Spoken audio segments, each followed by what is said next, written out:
Pasta મુખ્યત્વે Italian dish છે.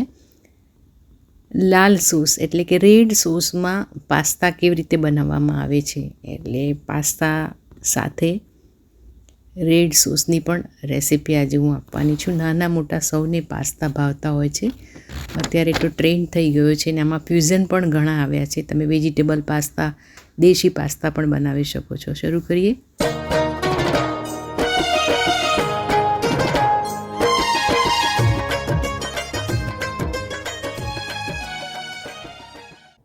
નમસ્તે મિત્રો, કેમ છો? માયા દીપક 22 યુટ્યુબ ચેનલમાં આપ સૌનું સ્વાગત છે.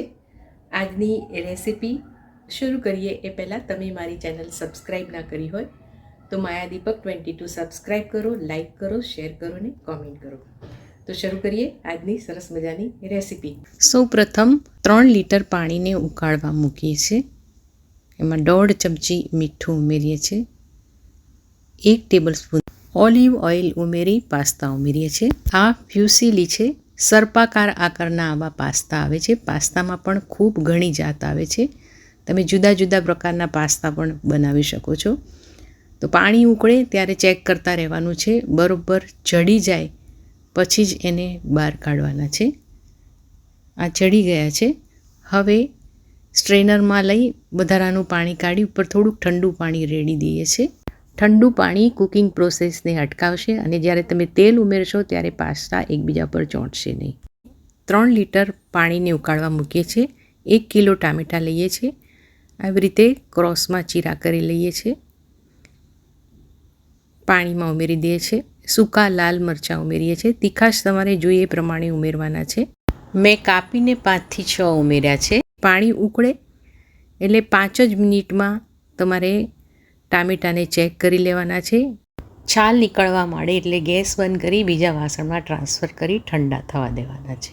મિક્સરમાં એને ક્રશ કરી લેવાના છે ને ત્યારબાદ એને ગળણીમાં ગાળી લેવાના છે. 2 ટેબલ સ્પૂન ઓલિવ ઓઇલમાં તૈયાર થયેલો રેડ સોસ ઉમેરી દઈએ છીએ. તમે લસણ ડુંગળી ખાતા હો તો પહેલાં લસણ ડુંગળી સાંતળી લેવાના, ત્યારબાદ સોસ ઉમેરવાનો. 1 table spoon chilli flakes, 1 table spoon mix herbs, 1 teaspoon મરી પાવડર, 1 ટીસ્પૂન મીઠું, 1 ટેબલ સ્પૂન ટોમેટો સોસ ઉમેરી મિક્સ કરી લઈએ છીએ. આ મિશ્રણને ઉકળવા દઈએ છીએ.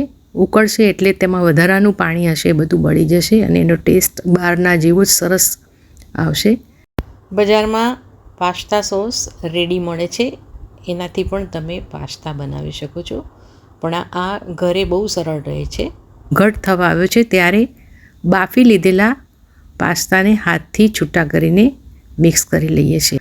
એને બહુ જ હળવા હાથે હલાવવાના છે. વધારે પ્રમાણમાં હલાવવાથી એ તૂટવા માંડશે. એ ખાસ ધ્યાન રાખવાનું. સોસ તમને વધારે ખાવું હોય તો આ સ્ટેજ પર તમારે કાઢી લેવાના છે. તમે ગેસ બંધ કરીને પછી જમશો તો પણ આ ઘટ થતા હોય છે. તો આ હવે થઈ ગયા છે. એને સર્વ કરીએ. ટેસ્ટમાં એકદમ સરસ લાગતા ઉપર ચીઝ નાખીને બાળકોને આપો તો ખૂબ ખુશ થઈ જાય છે. હવે તો મોટાઓને પણ ખૂબ ભાવે છે. પાસ્તાની ઘણી બધી વેરાયટીઝ બને છે. વેજીટેબલ પાસ્તા, દેશી રીતે પણ તમે પાસ્તા બનાવી શકો છો. ઉપર કોથમીર, લીલા મરચાંનો પણ પ્રયોગ કરી શકો છો. મારા ઘરમાં જે રીતે હું બનાવું છું એ રેસીપી શેર કરી છે. તમે તમારી રીત પણ મને કોમેન્ટ બોક્સમાં લખી જણાવજો. આ વિડીયો ગમ્યો હોય તો મારી channel like, share, subscribe, follow કરજો. કોમેન્ટ કરશો તો ખૂબ ગમશે. Thank you. એન્જોય.